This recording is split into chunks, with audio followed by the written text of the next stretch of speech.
कराची के नौजवान बिजनेसमैन मीर रजा की दूसरी पोस्टमार्टम रिपोर्ट में अहम इंकशाफात, खुदकुशी के बजाय कत्ल के शवाहिद वाज़ेह हो गए। रिपोर्ट में बताया गया कि नौजवान को गोली पीछे से मारी गई, हलाकत से कबल जिस्म पर तशद्दुद हुआ। रिपोर्ट के मुताबिक मीर रजा के जबड़े पर गहरी चोट और फ्रैक्चर के शवाहिद मिले। पाँव के अंगूठे पर जख्म के निशान थे, दाएं रान पर भी एक गहरा जख्म था। रिपोर्ट में बताया गया कि ये चोटें मौत से कबल की हैं। दूसरी पोस्टमार्टम रिपोर्ट के लिए कब्र कुशाई हफ्ते के रोज की गई।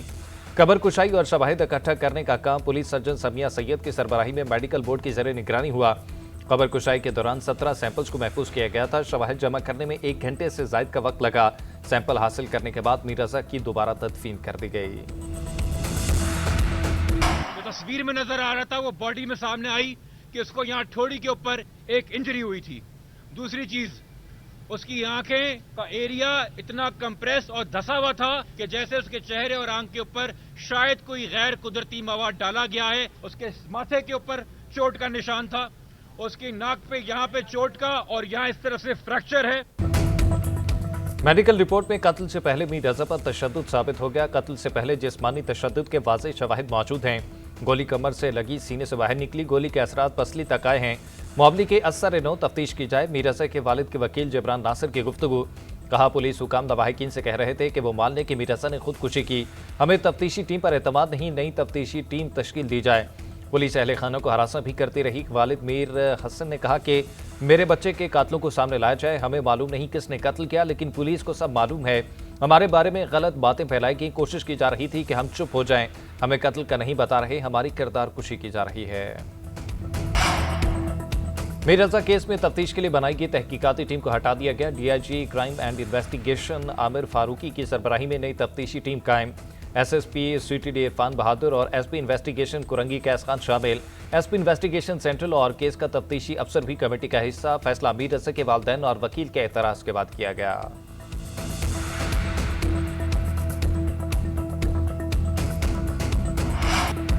पाकिस्तान, सऊदीया और तुर्की के दरमियान माहिदा तीनों मुल्कों के मफाद में है। वज़ीर आज़म शहबाज शरीफ का कहना है कि माहिदा खित्ते की सिक्योरिटी और इस्तेहकाम को यकीनी बनाएगा। फील्ड मार्शल से दासिम मुनीर की काविशों की बदौलत ये मुश्तरका विजन हकीकत के रूप में बदला है। अपने अजीज तरीन भाइयों के साथ माहिदे पर दस्तखत करना मेरे लिए एहसास है।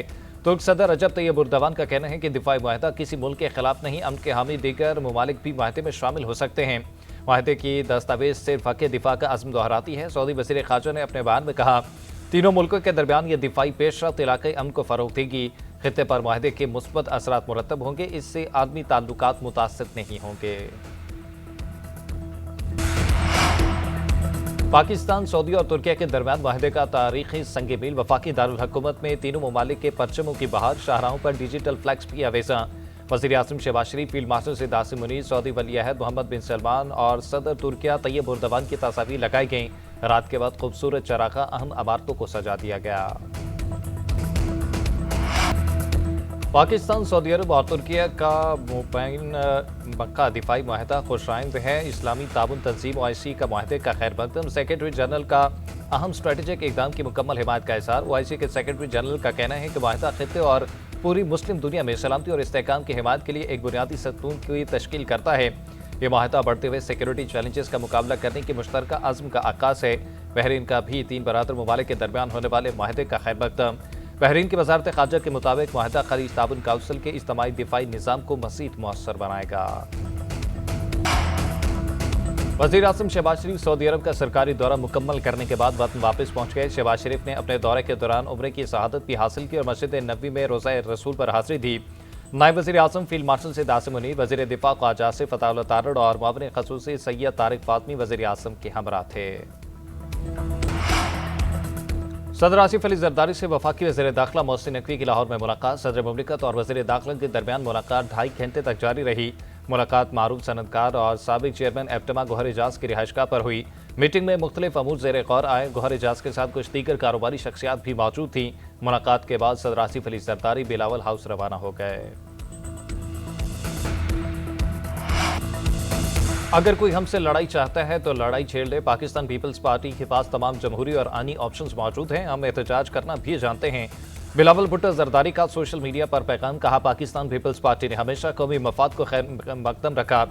हम इस्लामाबाद में उनके साथ खड़े हैं ताकि मुल्क को दरपेश मसाइल का मुकाबला किया जा सके। ہم آج بھی صبر کر رہے ہیں، لیکن ہمارے صبر کا امتحان نہ لیا جائے۔ واضح کرنا چاہتا ہوں کہ اگر کشمیر کے عوام کے ساتھ ناانصافی ہوئی تو میں خود عوام کے ساتھ کھڑا ہوں گا، ان کے ساتھ بیٹھوں گا اور ان کے حق کے لیے احتجاج کروں گا۔ الٹی گنتے والے خود بھی سیدھے ہو جائیں گے، ان کی گنتی بھی سیدھی ہو جائے گی۔ مسلم لیگ نون کے رہنما رانا ثناء اللہ کا بلاول بھٹو کو جواب۔ آزاد کشمیر کے ضلع باغ میں جلسے سے خطاب میں کہا کہ نون لیگ کو آزاد کشمیر اسمبلی میں 2/3 اکثریت کے لیے مزید 6 سیٹیں درکار ہیں۔ 10 اگست کو باقی چاروں نشستوں پر مسلم لیگ نون کے امیدواروں کی کامیابی کا بھی دعویٰ کر دیا۔ رانا ثناء اللہ کا کہنا ہے کہ کشمیر سے پاکستان کا رشتہ کوئی طاقت ختم نہیں کر سکتی۔ کشمیر پاکستان کی شہرگ ہے، اس کے بغیر پاکستان نامکمل ہے۔ مسائل کے حل کے لیے ایکشن کمیٹی کے ساتھ بیٹھیں گے۔ ایکشن کمیٹی میں چند عناصر کو چھوڑ کر زیادہ تعداد محب وطن افراد کی ہے۔ وفاقی وزیر امیر مقام نے کہا کہ پیپلز پارٹی کی قیادت باغ میں آ کر دیکھے کہ عوام کس کے ساتھ ہیں۔ سوال اٹھایا کہ جب آزاد کشمیر میں صدر اور وزیر اعظم پیپلز پارٹی کا ہے تو پھر دھاندلی کیسے ہو گئی؟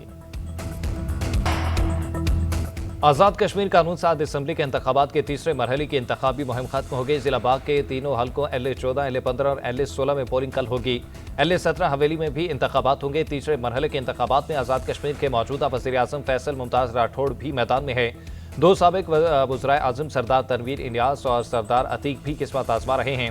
پولنگ کے انتخابی سامان کی تفصیل آج ہوگی۔ الیکشن کمیشن کے مطابق ضلع پونچھ اور پلندری کی 7 نشستوں پر پولنگ کا شیڈول بعد میں جاری کیا جائے گا۔ غیر ملکی افواج کو خطے سے نکل جانا چاہیے۔ علاقائی ممالک باہمی تعاون میں اضافہ کر کے خطے کی سلامتی کو یقینی بنا سکتے ہیں۔ ایرانی سپریم لیڈر کے مشیر علی اکبر ولایتی کا ایکسپر بیان۔ کہا امریکہ اور اسرائیل کی شکست نے اس یقین کو مزید تقویت دی ہے کہ غیر ملکی افواج کی موجودگی عدم استحکام کا باعث ہے۔ ادھر نائب وزیر خارجہ قاسم غریب آبادی کا کہنا ہے کہ علاقائی سیکیورٹی کا نظام غیر ملکی مداخلت کے بغیر ہونا چاہیے۔ خطے کی سیکیورٹی کا انتظام صرف علاقائی ممالک کو ہی مل کر سنبھالنا چاہیے۔ خلیجی ممالک کے ساتھ سیکیورٹی معاملات پر مذاکرات دوبارہ شروع کرنے کے لیے حالات سازگار ہیں۔ ایران کی مسلح افواج نے دنیا کی مہنگی ترین عسکری قوت کے ساتھ مقابلہ کیا۔ ایرانی فوج نے اپنی صلاحیت ثابت کر دی ہے۔ وقت آ گیا ہے کہ مسلم امہ اپنی طاقت پر بھروسہ کرے۔ ایرانی وزیر خارجہ عباس اراغچی کہتے ہیں عمان کے ساتھ آبنائے ہرمز میں نئے راستے کے تعین پر معاہدے کے قریب پہنچ گئے ہیں۔ آبنائے ہرمز کو مکمل طور پر دوبارہ کھولنے کی کچھ شرائط ہیں۔ ان شرائط میں امریکی خلاف ورزیوں پر ایران کو معاوضے کی ادائیگی بھی شامل ہے۔ آبنائے ہرمز اس وقت کھلے گی جب امریکہ ایران کی تمام شرائط تسلیم کر لے گا۔ پاسداران انقلاب کے ترجمان حسین محبی کا کہنا ہے کہ آبنائے ہرمز کے کھلنے کا عمان کے ساتھ ہونے والے ہمارے مذاکرات سے کوئی تعلق نہیں۔ ہمارے لیے آبنائے ہرمز محض ایک تجارتی آبی گزرگاہ نہیں بلکہ طاقت اور قوت کا ذریعہ ہے۔ دشمن اس بحری راستے کو کھلوانے کے لیے ایران کی شرائط تسلیم کرنے پر مجبور ہے۔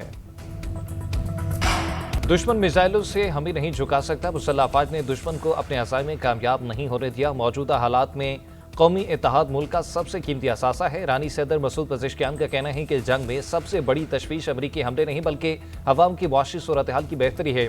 ایرانی حکومت مسلح افواج کے ساتھ مکمل ہم آہنگی سے کام کر رہی ہے۔ ہم ملک کا دفاع کرنے والوں کی حمایت اپنی ذمہ داری سمجھتے ہیں۔ مسلح افواج پوری تیار ہے۔ ایرانی قوم اپنے موقف سے پیچھے نہیں ہٹے گی۔ ایران نے جنگ کے دوران تباہ کیے گئے امریکی اور اسرائیلی جنگی سامان اور طیارے نمائش کے لیے پیش کر دیے۔ نمائش میں اسرائیلی ڈرون ہرمیز 900 نمایاں جس کا ایران نے الیکٹرانک اور وارفیئر کے ذریعے تقریباً محفوظ حالت میں قبضے میں لیا۔ MQ-9 ڈرونز، امریکی لڑاکا طیارے F-15 اور C-130 کی باقیات بھی نمائش کا حصہ ہیں۔ رپورٹس کے مطابق ایرانی ماہرین نے زیر قبضہ سینسر، مواصلاتی نظام اور کاکپٹ پارٹس کا ریورس انجینئرنگ کے لیے مطالعہ شروع کر دیا ہے۔ یمنی فوج نے حوثیوں کے خلاف فوجی آپریشن کا آغاز کر دیا۔ یمنی وزارت دفاع کے مطابق حوثی اکثریتی تنظیم انصار اللہ کے مارب اور حضر الموت میں کیے گئے حملوں کے جواب میں آپریشن شروع کیا۔ کارروائی کے دوران حوثیوں اور ان کے فوجی سازو سامان کو نشانہ بنایا گیا۔ ترجمان یمنی فوج کا کہنا ہے کہ عوام اور فوج کو درپیش خطرات کا فیصلہ کن جواب دیں گے۔